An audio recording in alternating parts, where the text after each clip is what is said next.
Kilalanin ng pagkatao ni Cardong Trumpo, grand winner ng Pilipinas Got Talent Season 7.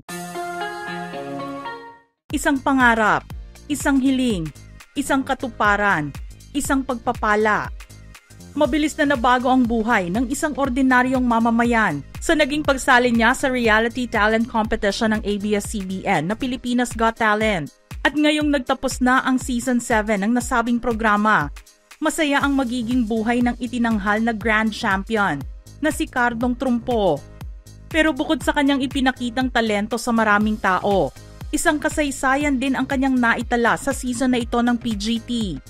Nakatanggap kasi ito ng almost perfect score sa finale ng season. Nakatanggap si Cardo ng score na 99.5% para sa kanyang huling performance. Nalagay naman bilang second placer ang Fem MNL na may 50.4% at third placer si Carl Kion na nakakuha ng 47.8%. Unprecedented nga kung ilarawan naman ni FMG o Freddie M. Garcia ang kahanga-hangang talento ni Cardong Trumpo. It's such a unique talent. I mean, who would think a Trumpo would win this grand final? It brought me back to my childhood days when I would play Trumpo. Ang galing niya, ibang-iba kasi. Pinaikot mo ang mundo ko. We were looking for something totally unique in all of the 7 years of PGT. And yours is number 1. Ang nais lang naman kasing mangyari ni Cardong Trumpo ay ang makabili siya ng bigas na kanyang iuuwi para sa kanyang pamilya. Hindi na niya hinangad na magkaroon ng malaking premyo. Pero kung papalain ay magandang balita ito para sa mga mahal sa buhay na umaasang magkakaroon ng maginhawang pamumuhay.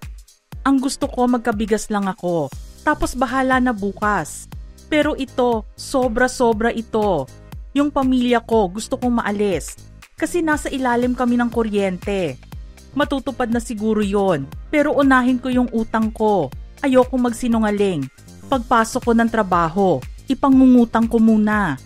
Hindi na nga kailangan ngayon na mangutang ni Cardong Trumpo para makapasok siya sa trabaho dahil ang kanyang napanalunan ay magiging sapat na para makapagsimula sila at makaahon sa lahat ng pangangailangan nila.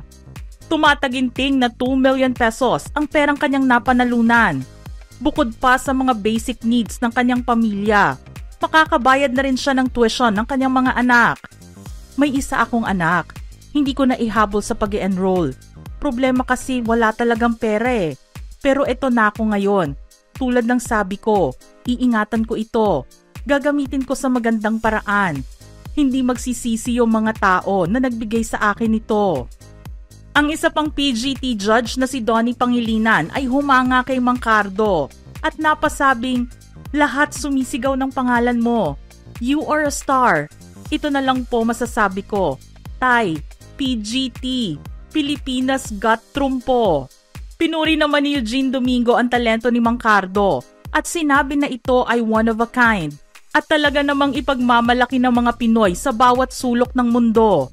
Malinaw naman na sa simula pa lang, talagang naghahanap na kami ng kakaiba at maipagmamalaking talentong Pilipino.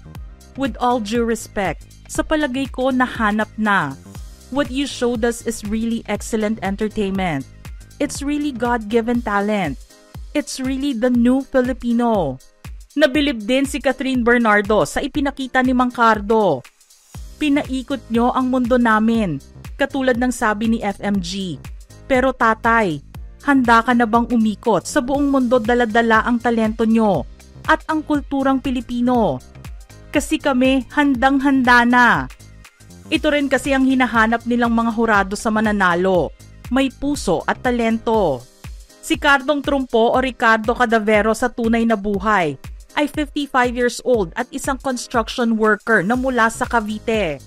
Ang ginagamit niyang props na trumpo ay mula sa sarili niyang gawa gamit ang mga construction scraps. Sinabi rin niya na nagsimula siyang maglaro at magpaikot ng trumpo noong siya ay 7 years old pa lamang.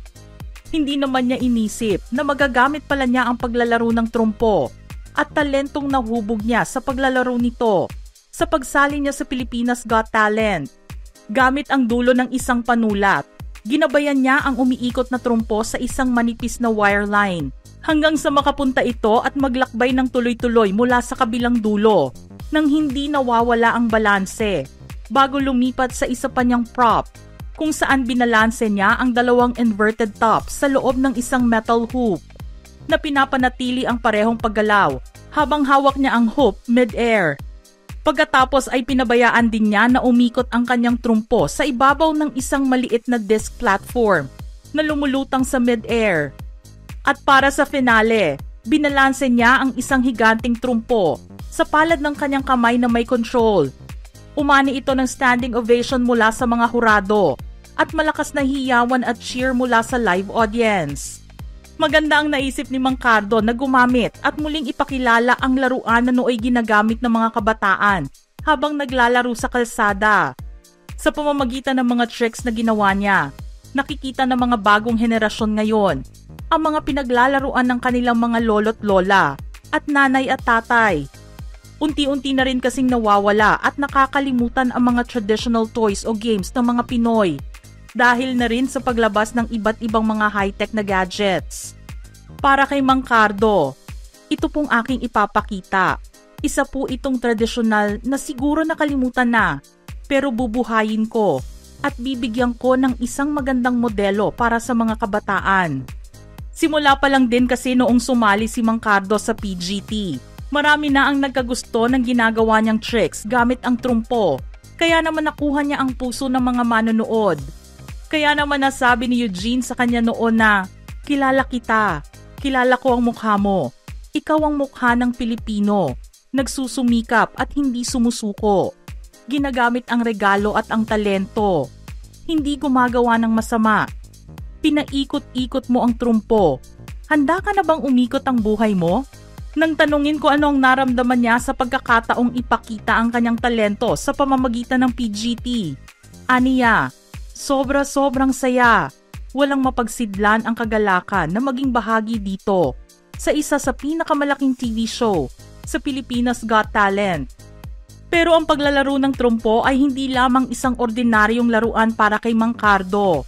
Ito ay isang mahalagang bagay na naging bahagi ng kanyang kabataan.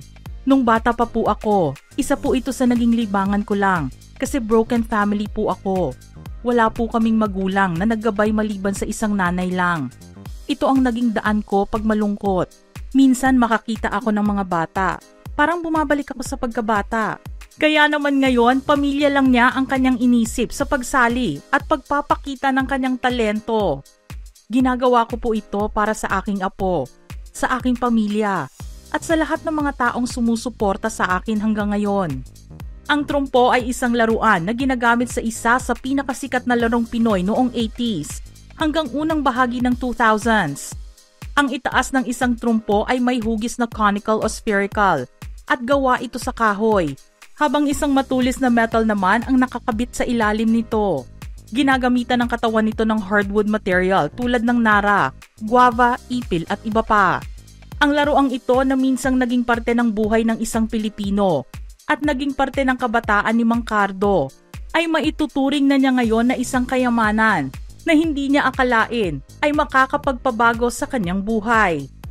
Mga ka-showbiz peeps, gusto naming marinig ang inyong reaksyon sa ating istorya ngayon. Send in your thoughts in the comment section below.